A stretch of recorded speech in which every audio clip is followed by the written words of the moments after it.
मोर प्रिय ओडिशार भाई और भौणी माने गतकाली ओडिशार पूर्वतन मुख्यमंत्री तथा विरोधी दल नेता माननीय नवीन बाबू एक वीडियो वार्ता जारी करिसेंती जेउथिरे से एमएमडीआर अमेंडमेंट बिल 2026 को विरोध करने कथा कहिसेंती। से कहउचंती केंद्र सरकार नुआ बिल आनी ओडिशार हक छड़ाई नेउछंती, ओडिशा को दुर्बल करूछंती। तेबे आज मु आपण मानक सामने सत्य रखिबाकू चाहूची। राजनीति निज जगार किंतु सत्य को लुचाई ओडिशार लोकन को भ्रमित करने आदौ ग्रहणीय नुहे। माननीय नवीन बाबू आपण सुविधावादी राजनीतिक फायदा नेबा पई जो प्रयास करूछंती ता ठीक नुहे। मोदी सरकार आनिथिबा एही नुआ एमएमडीआर बिल हेउची देशर खनि सुरक्षा और ओडिशा भली खनि संपन्न राज्य गुड़िकर आर्थिक भविष्य एक ऐतिहासिक पदक्षेप। पूर्वरु राज्य गुड़िक खनि गुड़िक उपरे 14 प्रकार अलग अलग अत्यधिक टिकस लगाउथिले। एमएमडीआर बिल धारा 9D राज्य गुड़िकरू मूल राजस्व को न छड़ाई मल्टी लेवल टैक्स बोझ को रखिबा पई एक स्पष्ट सीलिंग निर्धारण करुछि। जदि खनि उपरे 70% रु 80% मनमुखी टिकस लदी दिया तेबे लुहा कोयला सिमेंट दाम आकाश छुआ हेबो। ओडिशा समेत भारतर अर्थनीतिर सप्लाई चेन प्रभावित हेबो। इंडस्ट्री एवं इंफ्रास्ट्रक्चर डेवलपमेंट बाधा प्राप्त हेबो। ओडिशार साधारण मध्यवित्त परिवारटीए घर तैयारी करिबा पई लुहा रड और सिमेंट किनिबा कष्टकर हेबो। या सहित साइकेल मोटरसाइकेल ट्रक और ट्रैक्टर दाम मध्य बढ़िबार संभावना अछि। सबुठु बड़ कथा अत्यधिक टिकस बोझ जोगु केन्दुझर सुंदरगढ़ झारसुगुड़ा अनुगुल जाजपुर खनि और कारखाना गुड़िक बंद हो जाइथांता। सेथिपई लक्ष लक्ष युवक युवती से चाकरी और रोजगार हराई थांते। एमएमडीआर बिल सेक्शन 9D आनी आम सरकार ओडिशार शिल्प को बंचाई एवं साधारण लोकों को महंगा माड़ू रक्षा कर बिल द्वारा ओडिशार कौन सी क्षति हुई नहीं। ओडिशार जो नीलाम प्रीमियम रॉयल्टी और डीएमएफ पाउथिला तार 100% आज भी सीधा सड़क ओडिशा सरकार को खाता को ही जीवो। एथिपई आमर समस्त सांसद माने ओडिशार अर्थनैतिक अभिवृद्धि को सुरक्षित रखिबा पई ओडिशार नुआ कारखाना और पुंजीनिवेश आनिबा पई एवं ओडिशार युवक युवती को रोजगार देबा पई ये बिल को समर्थन करछंती। सारा देश रे समान खनि टिकस नीति लागू हेले देश शिल्प और व्यवसाय सुगम हेबा सह राज्य मानक आर्थिक व्यवस्था सुधरिबो। तेबे गतकाली ओडिशार विरोधी दल नेता माननीय नवीन बाबू जहाँ कहिसंती ता ओडिशावासी को भ्रमित कला भलिया। देशर लोकप्रिय प्रधानमंत्री श्री नरेंद्र मोदी 2014 लाल किला भाषण आरंभ कर आज पर्यंत निरंतर भावे पूर्व भारतर समेत पूर्वोदयर कल्पना नहीं काम करुचंती।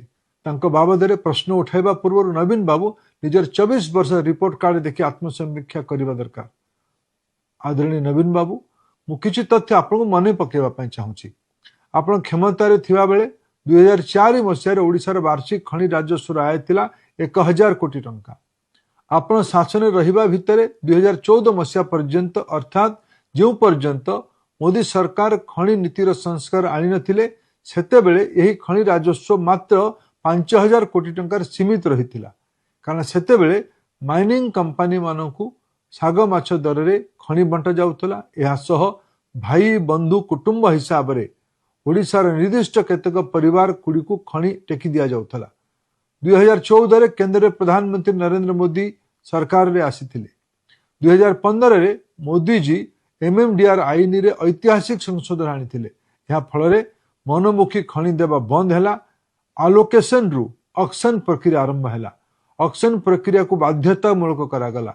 ई ऑक्शन प्रक्रिया माध्यम रे मोदी सरकार खनि आवंटन रे पारदर्शिता आनिछंती। या सहित एड वैल्यूरियम रॉयल्टी को मध्य 10% रु 15% को वृद्धि करछंती।